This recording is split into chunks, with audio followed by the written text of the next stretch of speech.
Class. Today the date is,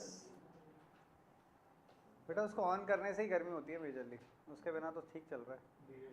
I think so. उसको एक बार बंद रहने दो या तो 10-15 मिनट, उसके बाद उसको ऑन कर देंगे. हाँ, एक छोटी सी रिक्वेस्ट है 10-15 मिनट्स की, क्योंकि अब अभी आ रहे हैं हम उसके ऊपर. मैं एक बार समझा रहा हूँ. Today date is 1 July, sorry 1 May. वो क्या छुट्टी होगी याद आने लग गई. 1 मई 2024. अरे 23 पे अटका हुआ है ज़माना. 2024. हमने कल की क्लासेस में एक टॉपिक शुरू किया था, दैट इज क्वालिटेटिव इंस्ट्रूमेंट्स. बच्चे कल आपने ऑनलाइन क्लास ली थी, समझ में आई थी चीज़ें? पक्का? कोई डाउट? चलिए, हमने क्वालिटेटिव इंस्ट्रूमेंट्स को शुरू किया था. क्वालिटेटिव का मतलब क्या है? द क्वालिटी ऑफ क्रेडिट और quality of loan. Qualitative instrument में हमने सबसे पहली चीज़ पढ़ी थी मार्जिन रिक्वायरमेंट. ये मार्जिन रिक्वायरमेंट का मतलब क्या है? It is the difference between the value of asset that is kept as mortgage and the loan provided against it. यानी जो हमने मॉर्गेज में गिरवी में जो रखा है उसके अगेंस्ट में हमें कितना लोन मिला है, वो हमारे लिए क्या हो जाती है? हमारे केस में हमारी मार्जिन रिक्वायरमेंट हो जाती है. तो मार्जिन रिक्वायरमेंट को हम आसान भाषा में डाउन पेमेंट भी कह देते हैं. एग्जाम में डाउन पेमेंट टर्म मत यूज़ करिएगा, ये सिर्फ आपको समझाने का तरीका है, क्योंकि इकोनॉमिक्स में there is no term like down payment, वो एक अकाउंटिंग टर्म है. तो मार्जिन रिक्वायरमेंट का एग्जांपल हमने कल की क्लास में लिया था कि 1 करोड़ रुपए का असेट अगर परचेज करने जा रहे हैं और बैंक वो क्या करेगा? असेट को एक्वायर कर लेगा और उसके अगेंस्ट में आपको एक लोन दे देगा. बट लोन हमेशा फुल अमाउंट का नहीं देता, एक सर्टेन अमाउंट कट डाउन करके देता है. जो अमाउंट कट डाउन किया है वो हमारे लिए क्या हो जाएगी? हमारी मार्जिन रिक्वायरमेंट हो जाती है. ठीक है, तो हमने यहाँ पे एक हाउस का एग्जाम्पल लिया था. तो 20% डाउन पेमेंट यानी 20 लाख रुपीज़ तो हमें खुद से देने पड़ेंगे और 80 लाख रुपीज़ हमें क्या मिल जाएगा? लोन मिल जाएगा. अगर मार्केट में महंगाई या इन्फ्लेशन ज़्यादा हो और आरबीआई चाहता है कि भाई लोग घरों की डिमांड क्या करें? कम करें, तो आरबीआई क्या करवा देता है कि डाउन पेमेंट को थोड़ा सा इंक्रीज कर देगा. रेपो रेट तो करेगा ही. यहाँ ये दूसरे इंस्ट्रूमेंट्स हैं, हर बार रेपो रेट को चेंज नहीं करता. कई बार वो मार्जिन रिक्वायरमेंट को क्या कर देगा? बढ़ा देगा. जैसे ही मार्जिन रिक्वायरमेंट बढ़ेगी तो ऑटोमेटिक आपको अपनी जेब से पैसा ज़्यादा देना पड़ेगा. अगर आपकी जेब में पैसा ज़्यादा है तब तो ठीक है, अगर नहीं है तो शायद आप डिमांड क्या कर लोगे? कम. और अगर ज़्यादा भी है तो आपने एक बार अपनी जेब से ज़्यादा दे दिया तो आपकी जेब में पैसा क्या बचा? तो ऑटोमेटिकली आपकी डिमांड फ्यूचर में क्या हो जाएगी? जिसकी वजह से इन्फ्लेशन वापस क्या हो जाता है? कंट्रोल में आ जाता है. लॉजिक समझ में? हाँ सिद्धार्थ. ना ना ना 20 लाख की नहीं. अगर 1 करोड़ का लोन लेना तो आपको असेट देनी पड़ेगी 1 करोड़ 20 लाख 30 लाख की. हाँ भाई, पैसा कितना दे रहा है वो आपको आपके है, तो फिर आप नहीं खरीद सकते बेटा. अच्छा, आपने सुना होगा ना कि कुछ लोग 10 लाख का, 8 लाख का, 5 लाख का प्लॉट खरीदते हैं. क्यों खरीदते हैं? क्योंकि बैंक उनको लोन नहीं देगा अगर उनके पास उतनी नेटवर्थ या असेट्स नहीं होंगी. अगर आप कमाई 20,000 रुपये महीना रहे हो तो क्या आपको कोई 1 करोड़ रुपए का लोन दे देगा? Answer is no. उसको चुकाने में आपको 86 ईयर्स लग जाएंगे. तो बैंक आपको कभी भी फंड्स प्रोवाइड नहीं कराएगा. तो वो आपको देखता है कि आप जो असेट एक्वायर कर रहे हो क्या वो आपके पास अवेलेबल है या नहीं है. अगर होगी तब तो ठीक है, नहीं होगी तो फिर वो आपको कभी भी लोन प्रोवाइड नहीं कराएगा. समझ में आया क्या? पक्का? डाउन पेमेंट क्या होता है? तुमने एक बाइक खरीदी बुलेट, कितने की थी? 1,60,000. कंपनी ने बोला 40,000 अभी आपको अपनी जेब से देने पड़ेंगे, बाकी 1,20,000 आपको लोन मिल जाएगा. अगर कंपनी कहते नहीं नहीं एक काम करो सर, 1,00,000 रुपये आप अपनी जेब से दो और आपको 60-70 हज़ार रुपये का लोन मिल जाएगा, तो क्या आप उसको खरीद पाते? बस वही है. यानी डाउन पेमेंट या मार्जिन रिक्वायरमेंट को क्या कर दिया? बढ़ा दिया, तो आपकी डिमांड ऑटोमेटिक क्या हो जाएगी? सिंपल. और अगर कंपनी चाहती है कि प्रोडक्ट बिके तो वो क्या कर देती है? अपनी मार्जिन रिक्वायरमेंट को, यानी आप 1 करोड़ का घर चाहिए आपको तो उसके बदले आराम से 95 लाख रुपीज़ तक का लोन मिल जाएगा. तो आपको अपनी जेब से क्या देना है? सिर्फ. तो ज़्यादा से ज़्यादा लोग उस एसेट को एक्वायर कर लेंगे. शायद जो नहीं कर पाता वो भी कर लेगा. जैसे आपने देखा कि एक बच्चा है एक्स, उसने 1,00,000 रुपए का फ़ोन खरीद लिया. अफोर्ड नहीं कर सकता था बट फिर भी खरीद लिया क्योंकि किस्तों में मिल रहा था, ईएमआई में मिल गया तो उसने परचेज कर लिया. रीज़न क्या था? क्योंकि सस्ते में, हर महीने के हिसाब से आपको क्या लग रहा है? कम ही लग रहा है कि 1,200 रुपये महीना लग रहा है, 3 साल तक देना है, कोई बात नहीं. समझ में आया क्या? पक्का? कोई डाउट? हाँ जी.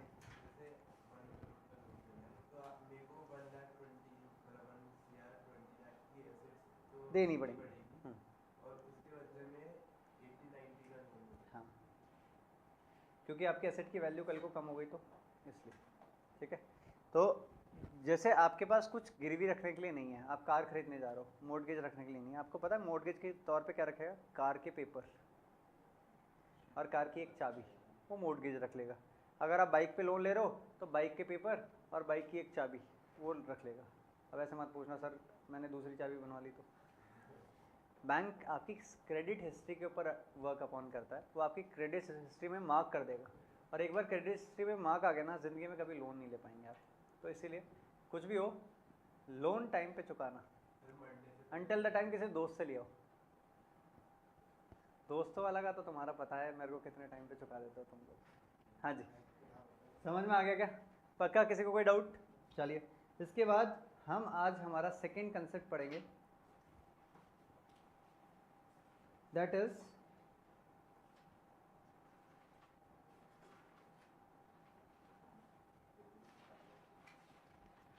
रेशनिंग ऑफ क्रेडिट या credit rationing. Rationing of credit. अब दो बच्चे एक साथ बैठे, एक तो एक्स है और एक वाई है। अब एक्स पर्सन की, अरे नहीं वो वीडियो रिकॉर्ड भी होता तो ऐसा हर किसी का नाम एक ही चीज़ का नहीं आना चाहिए। अब एक्स पर्सन है, वो बोलता है सर मेरा हाइट और वेट क्या है, ज़्यादा है। वाई पर्सन बोला ना ना सर मेरे हाइट और वेट क्या है, कम है। तो एक्स पर्सन को भूख ज़्यादा लगेगी या वाई को ज़्यादा लगेगी, एक्स को।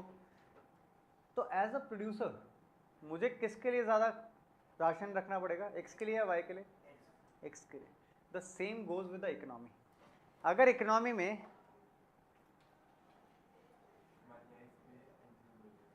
लुकमान पास में बैठा भैया को,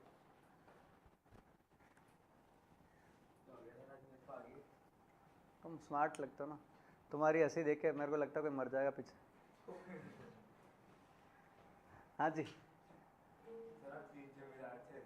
सीन कब किया मैंने? आप नोट बांटते हो सर, हमको नहीं बांटते। कौन से नोट्स?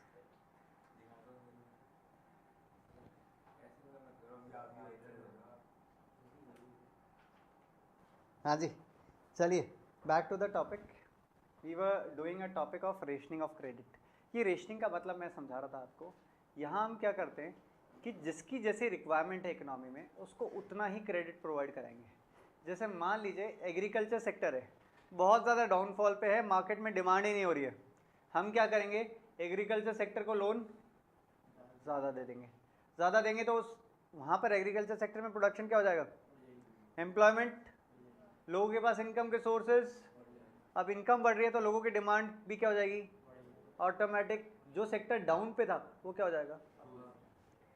बट अगर मुझे लग रहा है किसी सेक्टर में बहुत इन्फ्लेशन है, बहुत महंगाई है, जैसे मान लो घर की रेट बहुत बढ़ती जा रही है, गवर्नमेंट ने देखा भाई इतनी डिमांड कर रहे हैं, महंगाई बहुत बढ़ रही है, घरों की रेट बहुत बढ़ रही है, कंट्रोल करना है, क्या करेंगे, वो बोलेंगे कि हर बार जो लोन लेने आते हैं उनको रेशन कर दो। रेशन का मतलब अगर वो लोन मांग रहा है 1 करोड़ का, 1 करोड़ का मत दो, 50-60 लाख का दो, तो ऑटोमेटिकली लोग लोन क्या लेंगे, भाई बहुत सारे लोग तो छट गए ना, तो लोग लोन क्या ले पाएंगे, कम। तो ऑटोमेटिकली डिमांड क्या हो जाएगी, तो वो इन्फ्लेशन जो था वो क्या हो जाएगा, कंट्रोल में आ जाएगा। डिमांड कम तो प्राइस कम हो जाएगी।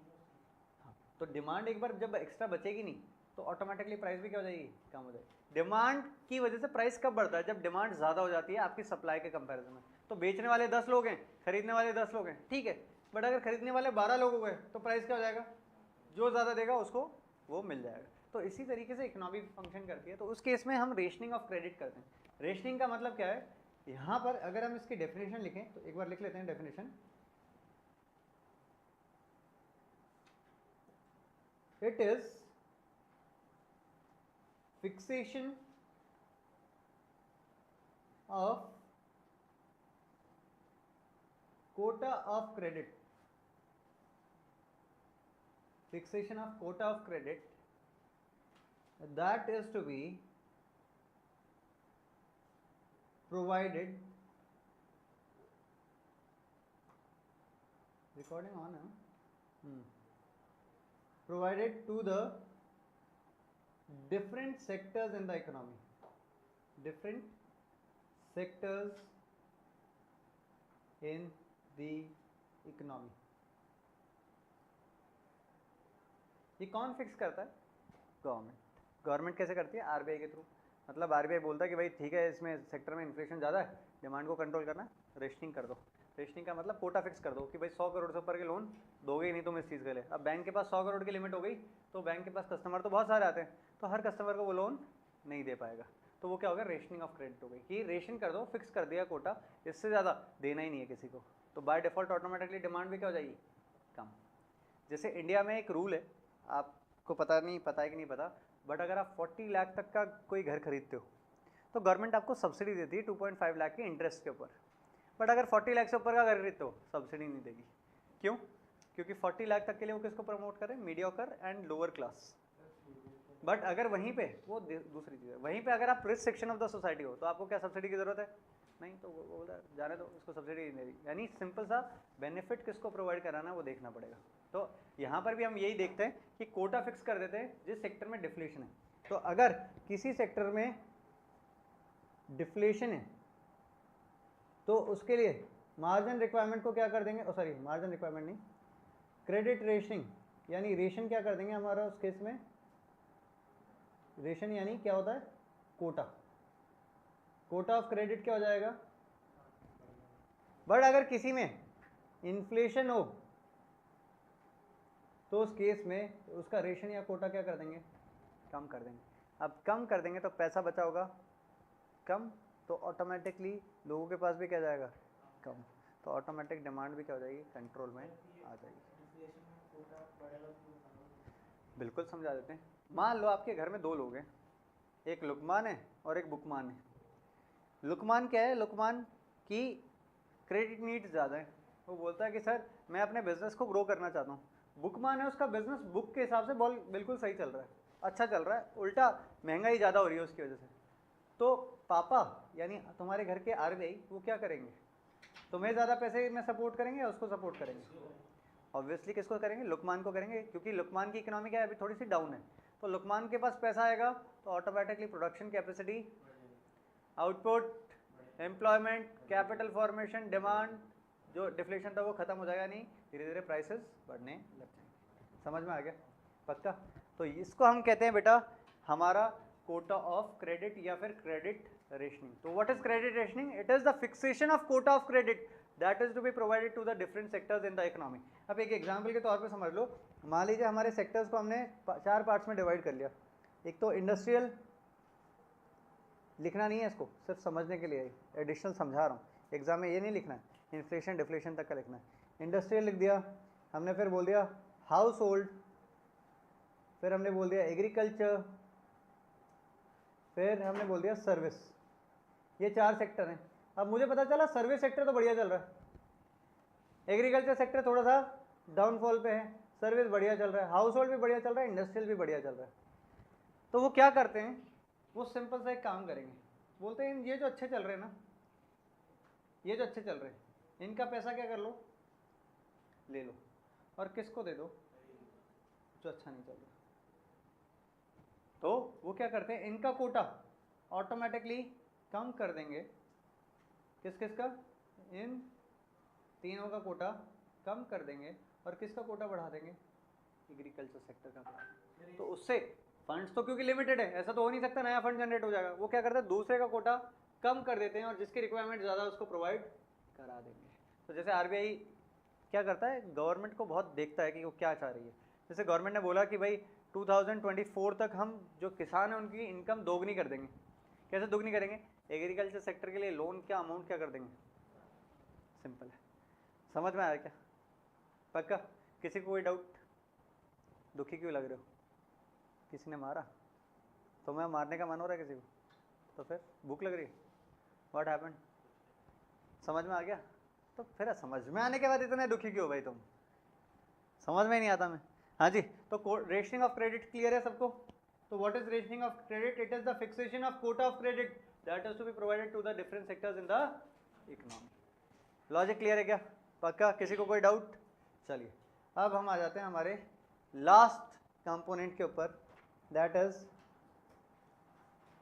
Moral suasion. मोरल सुएशन को मैंने 11th क्लास में आपको बताया भी हुआ है। इसको आसान भाषा में एक नाम से बुलाते हैं प्यार भरी धमकी। क्या होता है ये प्यार भरी धमकी? एक एग्जांपल से समझाता हूँ। ये बच्चा बहुत अच्छा है, क्लास को कभी डिस्टर्ब नहीं करता। एक दिन इसने डिस्टर्ब कर दिया, मैंने वीडियो रिकॉर्डिंग बंद की, मैं इसके पास गया, मैंने प्यार से बोला कोई बात नहीं बेटा, इस एज में करते हैं मजाक, आज के बाद अगर मजाक किया तो देख लेना। मैंने क्या किया, प्यार से समझाया, गाइडेंस दी, और साथ ही साथ में क्या कर दिया, वार्निंग भी दे दी। तो उसको हम कहते हैं हमारे लिए प्यार भरी धमकी। प्यार भरी धमकी का मतलब क्या है कि गाइडलाइंस जो कि किसने इशू किया, आरबीआई ने, किसको, कमर्शियल बैंक को। अगर कमर्शियल बैंक ने फॉलो किया तो बढ़िया है, but if commercial bank deny to follow, RBI can take direct action against them. समझ में आया क्या? तो इसी को हम कहते हैं मोरल सुएशन, यानी प्यार भरी धमकी। आई लव माई किड्स, मैं बच्चों से बहुत प्यार करता हूँ, बट कई बार डरा भी देता हूँ। रीज़न क्या है? प्यार भरी धमकी। मैं क्या डराता हूँ, आज से तुमसे बात नहीं करूँगा। तो होता है जिससे आपका कनेक्शन ऐसा हो, सोचो तुम्हारे कोई दिल में है, उसने बोल दिया आज से तुमसे बात नहीं करूँगा, क्या होगा? धरती हिल जाएगी। Same to same, that is called as प्यार भरी। उसको इकोनॉमिक टर्म्स में हम बुलाएंगे मोरल सुएशन। समझ में आ गया क्या? चलिए, तो मोरल सुएशन को एक बार थोड़ा सा लिख लेते हैं। मोरल सुएशन क्या है? These are guidelines issued by RBI to commercial bank, comma, if commercial bank deny to follow, RBI can take direct action against them. Direct action against them. ये क्या हो गया हमारे लिए? Moral suasion. हाँ जी, हाँ सब पे, क्योंकि इंडिया में ऑपरेट करना तो किससे लाइसेंस चाहिए? तो वो डायरेक्ट एक्शन वही होता है कि लाइसेंस सीज कर लेंगे, बहुत हेवी पेनल्टीज इम्पोज कर देंगे। इसको एक एग्जांपल से समझाता हूँ। देखो, एक टाइम था जब डिमोनेटाइजेशन हुआ था इंडिया में, तो 500 और 1000 के नोट बंद हो गए थे और नए 500 और 2000 के नोट आए। तो आरबीआई ने बोला भाई एक काम करिए, सब लोग अपने बैंक के एटीएम्स में पैसा रखिए। तो आरबीआई ने क्या इशू की? अब एक बैंक था एक्सिस बैंक। किसी के पापा एक्सिस बैंक में काम करते हो तो मेरी हमदर्दी आपके साथ है। नहीं, बैंक अच्छा है, बट उससे एक गलती हो गई थी। उसने क्या किया, उसने एक्सिस बैंक की ब्रांचेस में कैश नहीं रखा एटीएम्स में। तो आरबीआई ने नोट किया, 1 दिन 2 दिन 3 दिन 4 दिन, बहुत सारे जब कस्टमर्स की कंप्लेन आई तो आरबीआई ने एक काम किया, पेनल्टी इम्पोज कर दी। कितनी पेनल्टी? 280 करोड़ रुपए की। और 1 महीने के लिए कोई भी लोन देने से भी रोक दिया। और 1 महीने लोन देने से रोकने का मतलब कई लाखों करोड़ों का नुकसान, क्योंकि आरबीआई की गाइडलाइंस फॉलो नहीं की तो उस केस में क्या होगा? डायरेक्ट एक्शन भी ले जा सकता। अभी थोड़े दिन पहले एक बैंक है, आरबीआई ने उसकी, आपने सुना होगा, लाइसेंस रद्द कर दिया बिजनेस ऑपरेशंस का। पेटीएम ऑनलाइन पेमेंट्स बैंक था, बोले अब किसी का पैसा डिपॉजिट नहीं कर सकते, पड़ा है तो वो निकाल लेगा आराम से, बट अब कोई डिपॉजिट आप एक्सेप्ट नहीं कर सकते, क्योंकि उसने बोला टाइम टू टाइम केवाईसी लो, हर 6 महीने में केवाईसी कराओ, कस्टमर की ऑनलाइन अकाउंट है ना, केवाईसी कराओ, चेक करो कि सही है कि नहीं है। वो उसने क्या किया, 80% कस्टमर की कराई नहीं पेटीएम ने। आरबीआई ने क्या एक्शन लिया? डायरेक्ट एक्शन, लाइसेंस ही। तो अगर आरबीआई ये इंस्ट्रक्शन कब इशू करता है ये भी बहुत ज़रूरी है। अगर मार्केट में डिफ्लेशन है, पेटीएम को लाइसेंस कब मिला था? जब इकोनॉमी में डिमांड बहुत ज़्यादा थी, यानी हमारे इंडिया के अंदर करेंसी चेंज होने वाली थी और डिजिटल करेंसी को प्रमोट करना था। तो उस केस में हमारी इंडिया में क्या था, डिफ्लेशन था, मंदी थी, ऑनलाइन मार्केट को यूज़ ही नहीं करता था, क्यूआर कोड वगैरह। तो जब डिफ्लेशन था तो आरबीआई ने इन गाइडलाइंस को क्या कर दिया था, कम कर दिया था। आरबीआई बोल रहा है अरे तुम्हें जिसको लोन देना है, जिसको लाइसेंस देना करो, तुम तो बस बिजनेस करो। बट जैसे ही हमारी इकोनॉमी में इन्फ्लेशन हुआ, महंगाई बढ़ी, पेटीएम की वजह से बढ़ी महंगाई, बहुत सारे फ्रॉड होने लग गए। जैसे ही महंगाई बढ़ी तो आरबीआई क्या करेगा, इन गाइडलाइंस को बढ़ा देगा और भी ज़्यादा स्ट्रिक्ट कर देगा। तो स्ट्रिक्ट गाइडलाइंस कब मिलेंगी, जब कोई प्रॉब्लम आती है। तो जैसे नीरव मोदी पैसा लेके भाग गए थे, ठीक है, विजय माल्या पैसा लेके भाग गए थे, उस केस में आरबीआई ने बैंक्स को डायरेक्टिव इशू किया था, यानी गाइडलाइंस इशू की थी कि अगर आपने अगली बार से डॉक्यूमेंट्स ढंग से चेक करके नहीं किया तो ऑटोमेटिक मैं आपके ऊपर पेनल्टी लगा दूंगा और लाइसेंस जब्त कर लूँगा। और वो कौन सा बैंक था, सरकारी बैंक था, Punjab national bank and state bank of India. और स्टेट बैंक ऑफ इंडिया पे उस टाइम पे 250 करोड़ रुपए की पेनल्टी लगी थी। थिंक ऑफ दैट, कितनी बड़ी पेनल्टी इंपोज करता है, बिजनेस ऑपरेशन से रोक लेता है। रीज़न क्या है, आरबीआई का मोटिव क्या है कि हमारा बैंकिंग सिस्टम चलता रहे, अच्छे से वर्क अपॉन करे। समझ में आया क्या, पक्का, किसी को कोई डाउट? चलिए, हमने सारे के सारे इंस्ट्रूमेंट्स पढ़ लिए। अब उन सारे इंस्ट्रूमेंट्स को एक साथ एक जगह पे लिख लेते हैं ताकि हम जब रिवाइज करें एक ही जगह पे सारा रिवीजन करके ख़त्म करें। करा दूं? तो क्रेडिट कंट्रोल मेजर्स, हाँ जी ऑब्वियसली, ये आपके लिए लिखने के लिए करा रहा हूँ। अब क्रेडिट कंट्रोल मेजर्स में हमारे मेजर्स को दो पार्ट्स में डिवाइड किया गया। सबसे पहला है क्वांटिटेटिव एंड क्वालिटेटिव। क्वांटिटेटिव में सबसे पहला इंस्ट्रूमेंट बैंक रेट, और दूसरा कौन सा था, रेपो रेट। बेटा मेरे को तो याद है, मैं तुमसे पूछ रहा हूँ। रेपो रेट, फिर very good, reverse repo rate, very good Luqman, reverse repo rate, और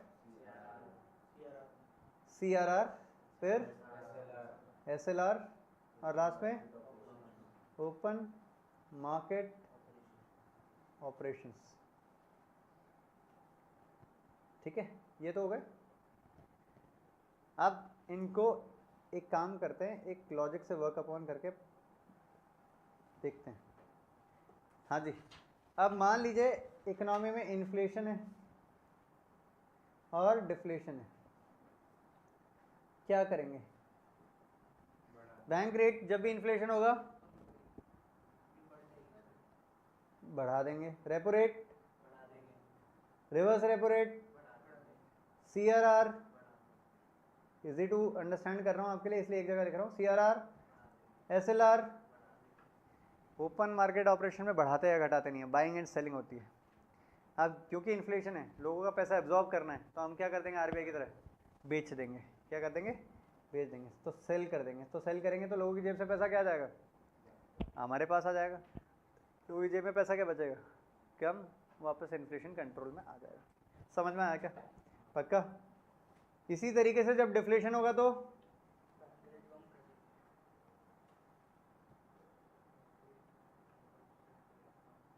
और यहाँ पर क्या कर लेंगे, बस।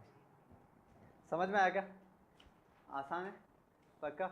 एक जगह पे बनाने से थोड़ा सा क्लियर और हो गया आपको। किसी को कोई डाउट यहाँ तक?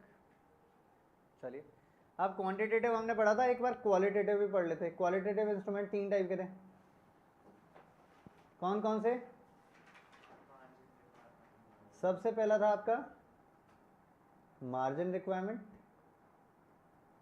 फिर बिल्कुल बढ़िया, जिसको हम कहते हैं रेशनिंग ऑफ क्रेडिट या credit rationing, rationing of credit, और last my favourite moral suasion. सबसे पहले क्वालिटेटिव इंस्ट्रूमेंट की बात कर लेते हैं, मार्जिन रिक्वायरमेंट। हम मार्जिन रिक्वायरमेंट को क्या करेंगे, बढ़ाएंगे कि कम करेंगे? इन्फ्लेशन होगा तो क्या बात कर रहे हो, बढ़ाएंगे ना, बढ़ाएंगे। लोगों को अपनी जेब से पैसा ज़्यादा देना पड़ेगा, इन्फ्लेशन है तो, ताकि उनकी जेब में पैसा क्या बचे, कम बचे, हमें पैसा कम करना है लोगों की जेब में, तो मार्जिन रिक्वायरमेंट को क्या कर देंगे हम, बढ़ा देंगे। रेशनिंग ऑफ क्रेडिट, इन्फ्लेशन है तो रेशन को फिक्स कर देंगे ना, तो यानी गाइडलाइंस कौन इशू करेगा, आरबीआई इशू करेगा कि भाई इतना ज़्यादा फिक्स कर दो और स्ट्रिक्ट हो जाओ, तो यानी रेशनिंग ऑफ क्रेडिट क्या कर दी, बढ़ा दी, यानी रेशन ज़्यादा फिक्स करेंगे। अगर लग रहा है मंदी है तो बोलेगा अरे अपने हिसाब से करो, हमें कोई फ़र्क नहीं पड़ता, आरबीआई कुछ इंस्ट्रक्शन नहीं देती। और लास्ट इज मोरल सुएशन, अरे बढ़ाएंगे ना, मोरल सुएशन, धमकी क्या देंगे, तुम सही चल रहे हो तो कोई धमकी देने की ज़रूरत है, बट तुम बहुत हवा में हो यानी महंगाई है तो धमकी देने की ज़रूरत पड़ती है। जैसे तुम्हारे टीचर ने किया था ना 25 बच्चों को फेल, वो क्या थी, प्यार भरी धमकी। अरे एक एग्जाम्पल के तौर पर,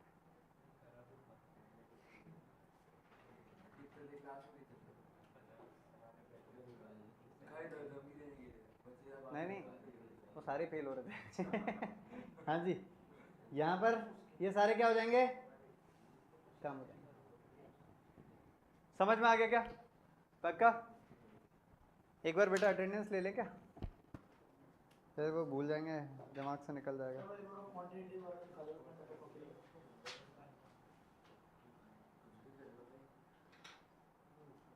हाँ जी, कितने, 1 2 3 4 5 6 7 8 9,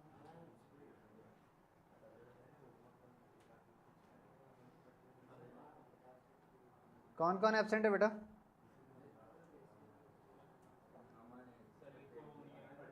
नमन, नमन का मूड क्यों खराब रहता है, ऐसे मत बोलो भाई।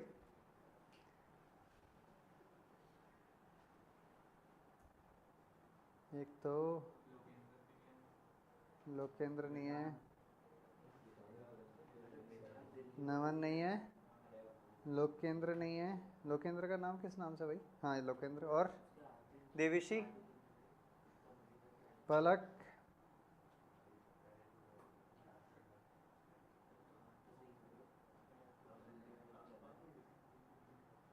और सब है,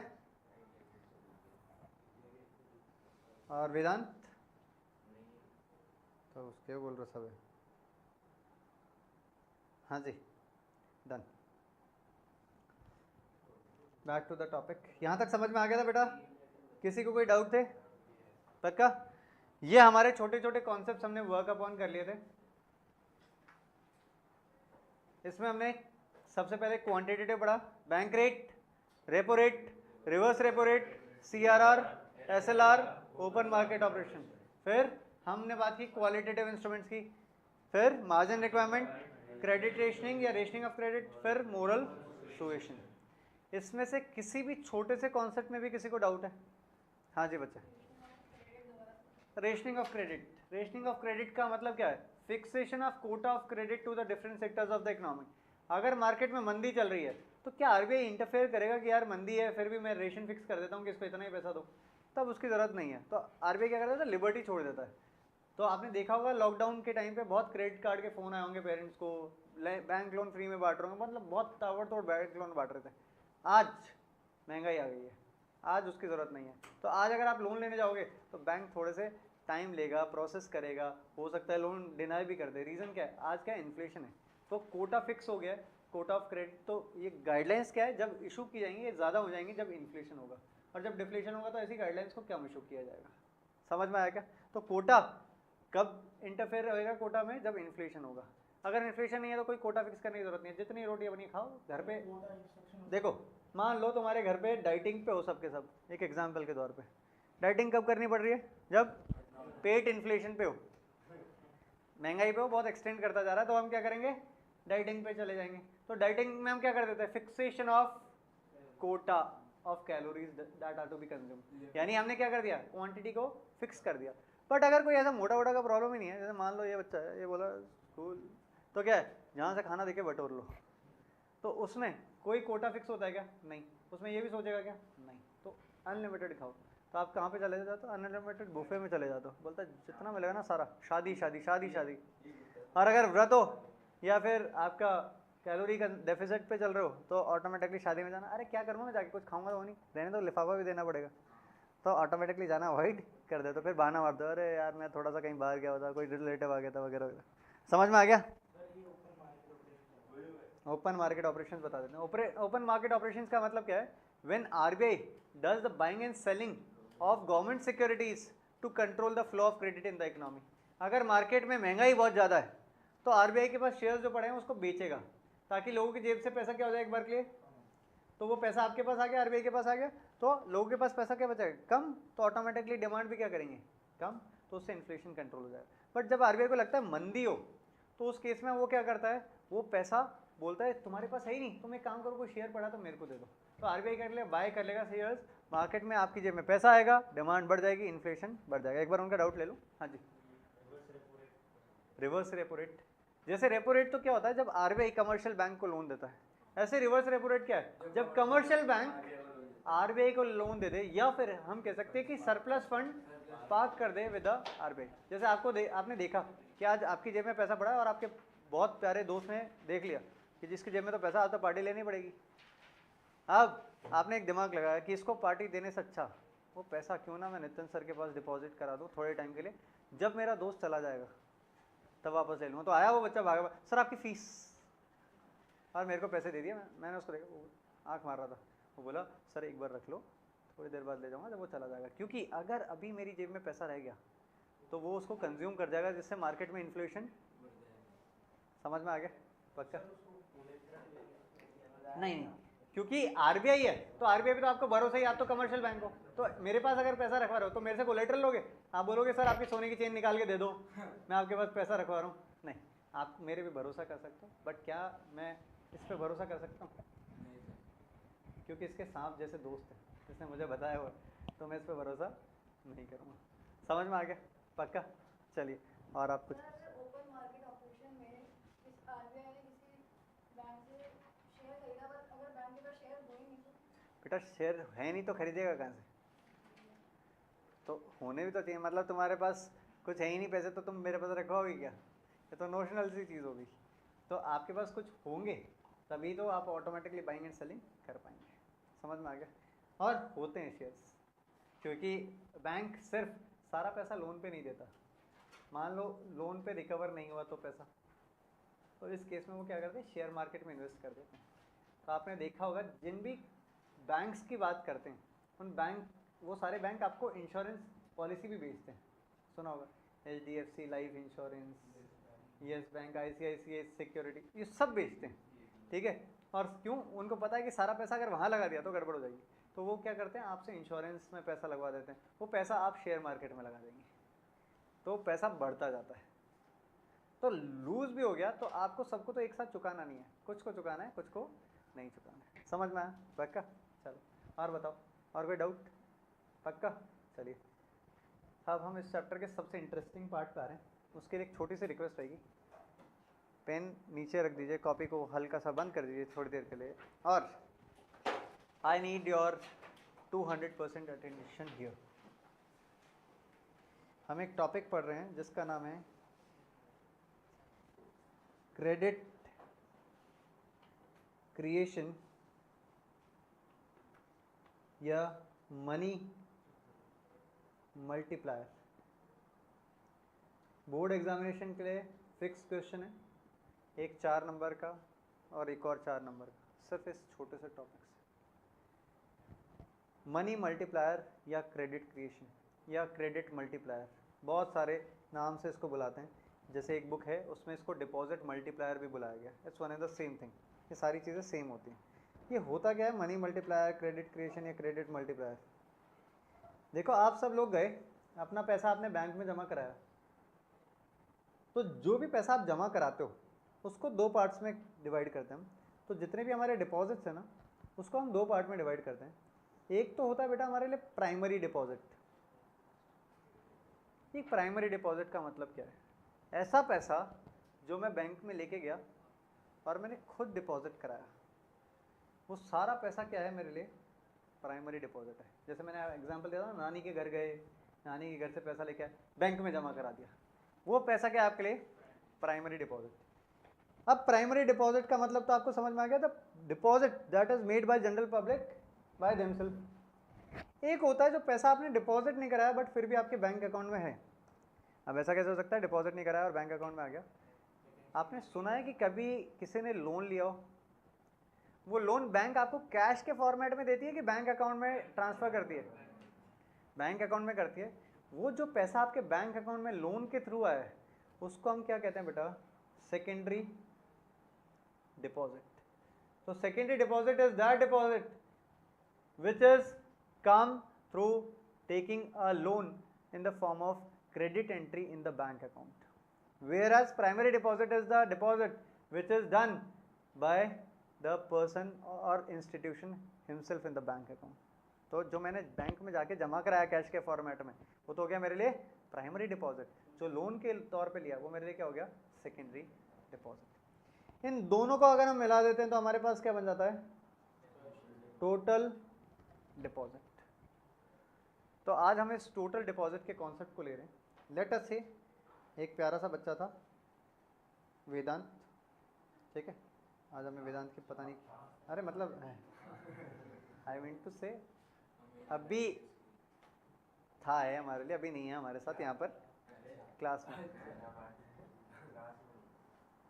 एक बच्चा था वेदांत। वेदांत ऑनलाइन देखेगा तो क्या खुश हो जाएगा। वेदांत आज नानी के घर गया हुआ है।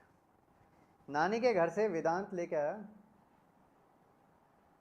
1000 रुपये, और वो वेदांत ने कहाँ डिपॉजिट करा है? बैंक में। उसको हम कौन सा डिपॉजिट कहते हैं? प्राइमरी डिपॉजिट, ठीक है? अब हम एक टेबल बना रहे हैं, थोड़ा सा ध्यान से देखिएगा। हमारे टेबल के अंदर 3 चीज़ें बन रही हैं। सबसे पहले टोटल डिपॉजिट। अब बैंक क्या करता है आपके डिपॉजिट से? कमर्शियल बैंक के 2 फंक्शंस पढ़ा देना। Very good. सबसे पहले तो डिपॉजिट एक्सेप्ट करना और दूसरा इज एडवांसिंग ऑफ लोन। कुछ पैसा वो क्या करेगा? लोन पे दे देगा, और कुछ पैसा उसके पास LRR लीगल रिजर्व रेशो यानी CRR प्लस SLR का कॉम्बिनेशन उसके फॉर्मेट में रख देगा, ठीक है? TRJ वी की ओरी चल रही होगी आप सबके स्कूल में, उसमें एक कॉन्सेप्ट दे रखा है, उसमें यहाँ LRR की जगह CRR लिख रखा है। बिल्कुल गलत है, आज से नहीं है, हमेशा से गलत है, क्योंकि चैप्टर के लास्ट में लिख रखा है that they have assumed that SLR is equal to 0। आपको तो वो लिखना ही नहीं, आप तो CRR से करिएगा, और सॉरी LRR से करिएगा, CRR को यूज़ मत करिएगा। अब यहाँ पर हम एक राउंड वाला चीज़ और ले लेते हैं। तो फर्स्ट राउंड में वेदांत ने पैसा जमा कराया किसमें? बैंक में। तो बैंक के अकाउंट में उसके पास कितने पैसे आ गए? अब मैं मान रहा हूँ कि LRR का परसेंट है 20% और लोन का परसेंट है हमारे केस में 80%, ठीक है? वेरी गुड, कितना स्मार्ट बच्चा है। हमारे बैंक अकाउंट में कितने आ गए?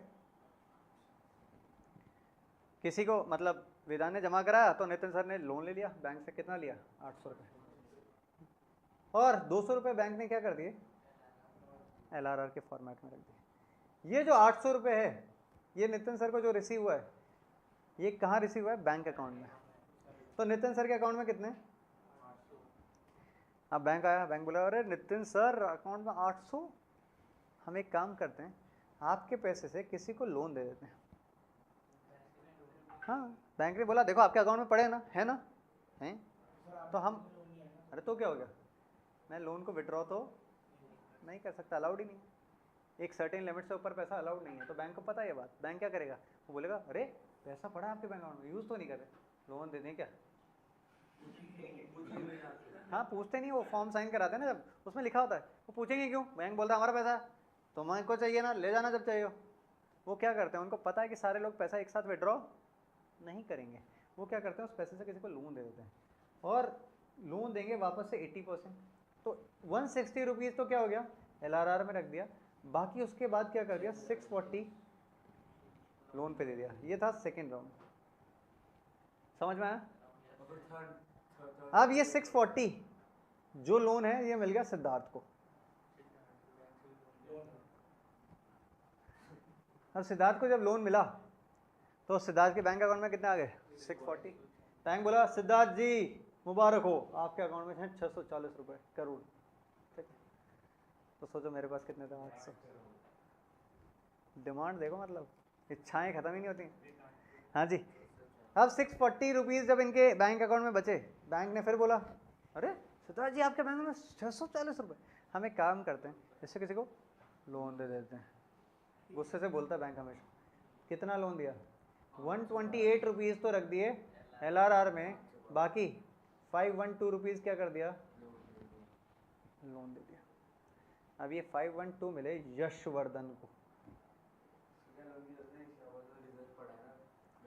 अरे ये खुद के दम पे कुछ करना चाह रहा है। यशवर्धन को लोन मिल गया, कितना? 512। अब यशवर्धन भी क्या करेगा? उसके बैंक अकाउंट में आया पैसा तो बैंक फिर से बोलेगा, बट हम इस प्रोसेस को इतना डेप्थ में यहाँ तक ही पढ़ेंगे क्योंकि CBSE बोलता है इतना आगे तक करने की ज़रूरत नहीं है, बेवकूफ़ी है। हमें तो ये देखना है कि बच्चे को लॉजिक आता ही नहीं आता, तो वो बोलते हैं अपने प्रोसेस को यहीं तक करके आगे डॉट्स लगा दीजिए। डॉट क्या रिप्रेजेंट करते हैं? That the topic is continued. ये टॉपिक क्या है? कंटिन्यू है। कब तक कंटिन्यू है उसके लिए एक वर्किंग होती है, तो यहाँ पर इसका फॉर्मूला होता है। तो ये जो क्रेडिट क्रिएशन का प्रोसेस है इसको हम क्या बोलते हैं? K से रिप्रेजेंट करते हैं। K का फॉर्मूला है 1/, लीगल रिजर्व रेशियो, LRR। अब मेरे LRR की वैल्यू कितनी थी? 20%।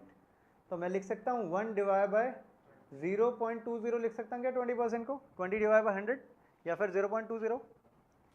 मेरी वैल्यू कितनी आई? 5 टाइम्स। तो यानी जब तक मेरा टोटल डिपॉजिट, मेरे प्राइमरी डिपॉजिट का, ये है प्राइमरी डिपॉजिट, इसका 5 टाइम्स नहीं हो जाता तब तक ये चलता रहेगा। अब आपको 5 टाइम्स कैलकुलेट करने के लिए ओरली तो आता है, बट इसके लिए एक फॉर्मूला भी बता देता हूँ। तो total deposit is equals to K, यानी जो 1/LRR निकला, multiply by primary deposit. K की वैल्यू कितनी आई? 5। प्राइमरी डिपॉजिट कितना था? 1000। तो 5 × 1000 that comes out to be. अब बैंक में कितना पैसा बना दिया उस 1000 रुपये का? 5000। तो ये 5000 तो किस में चला गया? आपका टोटल डिपॉजिट हो गया, ठीक है। और बाकी 80% पैसा क्या करेगा? लोगों को लोन पे बांटा। कितना लोन बांट दिया? 4000। और LRR में कितना चला जाएगा? 1000। अब तुम्हें कैसे पता चलेगा कि तुमने सही किया कि नहीं किया? उसके लिए भी एक चीज़ पढ़नी पड़ेगी। देखो, देखते हैं सही किया कि नहीं किया। कैसे पता चलेगा सही किया है? ये प्रोसेस कब तक कंटिन्यू रहता है? जब तक आपका जितना प्राइमरी डिपॉजिट है एग्जैक्ट उतना ही पैसा आपके पास लीगल रिजर्व रेशो के अंदर ना बच जाए, तब तक ये प्रोसेस चलता रहता है। यानी फिर किसी के अकाउंट में पैसा आता है, फिर किसी को लोन देते हैं, फिर किसी के अकाउंट में पैसा आता है, फिर किसी को लोन दे देते हैं। कब तक? जब तक लीगल रिजर्व रेशो में एग्जैक्ट उतना पैसा नहीं बच जाता जितना आपने लोगों से प्राइमरी डिपॉजिट के तौर पे एक्सेप्ट किया है। अब ऐसा क्यों होता है ये भी समझ लो। मान लो बैंकिंग सिस्टम फेल हो जाए, सारा बैंक कैसे चल रहा है? क्रेडिट एंट्री पे चल रहा है, अकाउंट्स में चल रहा है, कोई बही खाता तो बन नहीं रहा है, टैली के अंदर बुक्स ऑफ अकाउंट्स चल रहे हैं कंप्यूटर में। मान लेते हैं बैंकिंग सिस्टम फेल हो जाए, हो नहीं सकता बट हद मान लो हो जाए, तो बैंक के पास हमेशा कितना पैसा रिजर्व के फॉर्मेट में पड़ा है? जितना पैसा लोगों ने असली में अपने बैंक अकाउंट में जमा। तो बोलता सबके लोन माफ, क्योंकि तुम्हारे अकाउंट में पैसा ही नहीं है। अब सिर्फ जिसने अकाउंट में डाला था एग्जैक्ट उतना पैसा मेरे पास कहाँ पड़ा है? लीगल रिजर्व रेशियो में पड़ा है। तो what is credit creation? Credit creation is a process of number of times the total deposit created using the primary deposit.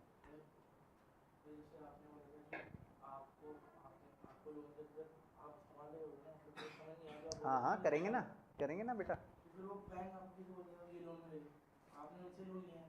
तुम इस्तेमाल कहाँ करोगे? तुम किसी को ट्रांसफर करोगे तो किसी ना किसी के बैंक अकाउंट में तो पैसा होगा ना,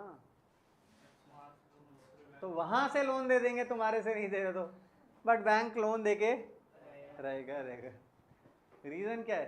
क्योंकि तुम तो मांगोगे इंटरेस्ट की मैंने बैंक में पैसा जमा करा रखा है। अब बैंक कहाँ से लाएगा? बैंक किसी और को लोन पे देता है और इंटरेस्ट ज़्यादा कमाता है, और उसके बीच का जो प्रॉफिट है उसको हम कहते हैं मार्जिन। तो प्रॉफिट क्या है? बैंक का मार्जिन होता है, प्रॉफिट का हिस्सा होता है। तो वो कमाने के लिए बैंक क्या करता है? लोन देता है। समझ में आया क्या? पक्का? किसी को कोई डाउट? तो अगर मैं इसकी डेफिनेशन बताऊं तो मैं फिर से रिपीट कर रहा हूं, credit creation is a process of creating the total deposit using the primary deposit. इसको हम रिप्रेजेंट करते हैं के से, के का फॉर्मूला होता है 1/LR। Thank you everyone, I love you all. I hope ये समझ में आया होगा कि बैंक कितना स्मार्टली वर्क अपॉन कर रहे हैं इंडिया में। तो आपने सोचा ना, जो आपने 1000 रुपये बैंक में डाले, हम क्या बोलते हैं, कैपिटल फॉर्मेशन होता है, इकोनॉमी बढ़ती है, बैंक से ट्रांजेक्शन करा करो, इसीलिए ताकि बैंक उसको और ज़्यादा कन्वर्ट कर दे नंबर ऑफ टाइम्स। इसको कल लिखेंगे, नहीं अभी लिख के जाओ। चलो ठीक है।